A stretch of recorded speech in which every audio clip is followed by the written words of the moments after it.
Bismillahirrahmanirrahim. Assalamualaikum warahmatullahi wabarakatuh. Halo semuanya, selamat berjumpa kembali pada video pelajaran Pendidikan Agama Islam dan Budi Pekerti. Bagaimana kabarnya teman-teman? Semoga kita semua selalu dilindungi Allah dan diberi kesehatan. Amin. Di video kali ini kita akan melanjutkan pelajaran yang kemarin. Untuk pembahasannya, tonton terus videonya ya.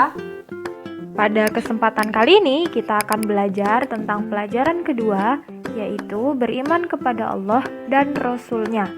Namun hari ini kita akan membahas satu materi saja, yaitu beriman kepada Allah. Apakah maksud beriman kepada Allah? Masih ingatkah teman-teman tentang pelajaran rukun iman? Ayo, iman kepada Allah terletak di nomor berapa? Yap, betul sekali. Iman kepada Allah dapat dilihat pada slide ini terletak di nomor 1. Yang pertama, umat muslim haruslah percaya dan beriman kepada Allah. Jadi, makna beriman kepada Allah ialah mempercayai bahwa Allah Subhanahu wa Ta'ala adalah pencipta dan penguasa alam semesta beserta isinya. Allah menciptakan apa yang ada di langit dan juga apa-apa yang ada di bumi.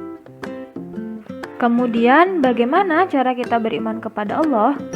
Adapun cara beriman kepada Allah ialah dengan menjalankan perintahnya dan menjauhi larangannya. Nah, teman-teman dapat mengamati beberapa contoh perilaku yang dapat kita lakukan dan harus kita jauhi pada gambar berikut. Adapun perbuatan yang termasuk dalam taat kepada ajaran agama Allah seperti beribadah, entah itu ibadah sholat, zakat, puasa, dan lain sebagainya. Kemudian membantu sesama, lalu menolong orang yang sedang kesulitan. Sedangkan perbuatan yang harusnya kita jauhi seperti berkelahi, kemudian mendekati makanan atau minuman yang haram, kemudian mengambil hak milik orang lain seperti mencuri, lalu berani terhadap orang tua. Nah, itu merupakan perbuatan-perbuatan yang harus dijauhi. Lalu ada pula cara mengenal Allah. Bagaimana cara kita meyakini bahwa Allah itu ada? Bukti adanya Allah dan alam semesta dan seluruh isinya dapat dilihat di sana ada 3 poin. Yang pertama, mengenal Allah melalui alam semesta. Yang kedua, mengenal Allah melalui Al-Quran. Dan yang ketiga, mengenal Allah melalui Asmaul Husna.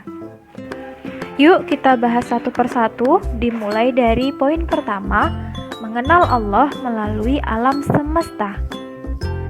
Wajib dan harus kita percayai bahwa Allah Subhanahu wa Ta'ala adalah pencipta alam semesta. Allah menciptakan 2 golongan makhluk di muka bumi. Ada makhluk hidup dan juga ada makhluk tak hidup. Adapun yang termasuk makhluk hidup ialah manusia, hewan, dan tumbuhan. Kemudian yang tergolong dalam makhluk tak hidup ialah seperti matahari, awan, batu-batuan, air, bulan, bintang, dan lain sebagainya. Meskipun tergolong makhluk tak hidup, namun manfaatnya amat berguna bagi makhluk hidup di muka bumi. Bayangkan jika matahari tak lagi bersinar, atau air di seluruh muka bumi mulai mengering. Niscaya tidak ada juga kehidupan di muka bumi. Pada dasarnya, manusia juga bisa menciptakan atau membuat sesuatu. Namun yang perlu diingat bahwa bahan-bahan yang dipakai manusia hakikatnya berasal dari Allah, seperti kursi, meja, lemari, dan kesemuanya itu merupakan buatan manusia. Hanya saja bahan bakunya diperoleh dari pohon. Pohon merupakan ciptaan Allah. Kemudian, meskipun manusia juga bisa membuat alat transportasi yang dapat bergerak, namun bahan bakar yang diperoleh juga diperoleh dari ciptaan Allah, yaitu hasil minyak bumi. Contoh lain, pakaian. Pakaian juga berbahan dasar kulit, ada juga yang berbahan dasar kapas. kulit diperoleh dari kulit hewan, sedangkan kapas diperoleh dari pohon kapas. Dari semua contoh tersebut, manusia tetap membutuhkan bantuan Allah. Lalu, yang selanjutnya adalah poin B, mengenal Allah melalui Al-Quran. Al-Quran merupakan kitab suci agama Islam. Dalam Al-Quran terdapat firman Allah yang menunjukkan keesaannya. Seperti pada Quran Surat Al-An'am ayat 102 yang berbunyi, Bismillahirrahmanirrahim, Dzalikumullahu rabbukum, la ilaha illahu, khaliqu kulli syai'in fa'buduh, wa huwa ala kulli syai'in wakil. Artinya, itulah Tuhan Allah, Tuhan kamu. Tidak ada Tuhan selain Dia, pencipta segala sesuatu. Maka, sembahlah Dia. Dialah pemelihara segala sesuatu. Ayat Al-Quran di atas mengenalkan kepada kita bahwa Allah adalah Tuhan kita satu-satunya. Dialah yang menciptakan dan memelihara segala sesuatu yang ada di alam semesta ini. Jadi, kita wajib menyembah hanya kepadanya.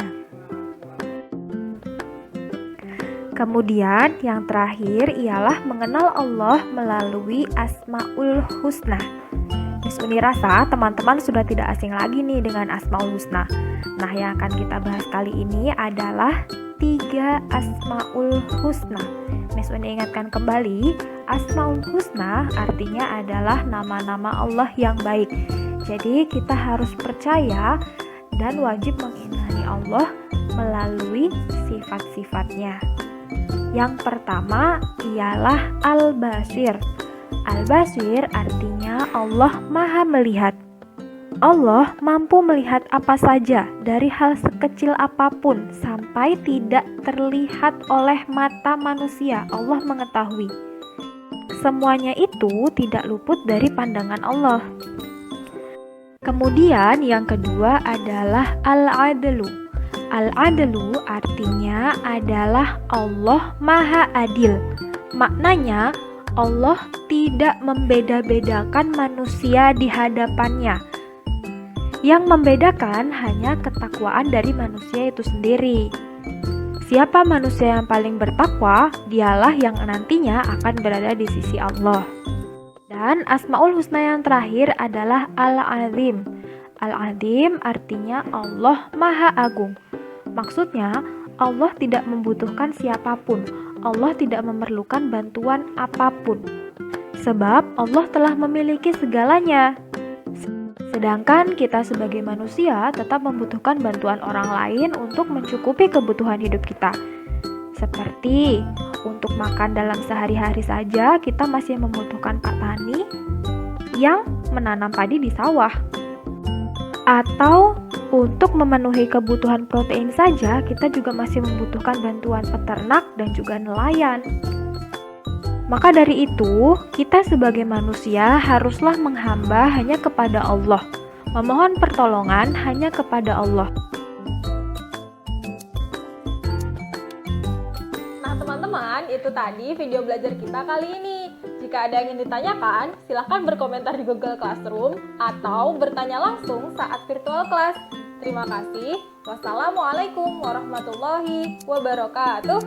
Bye-bye.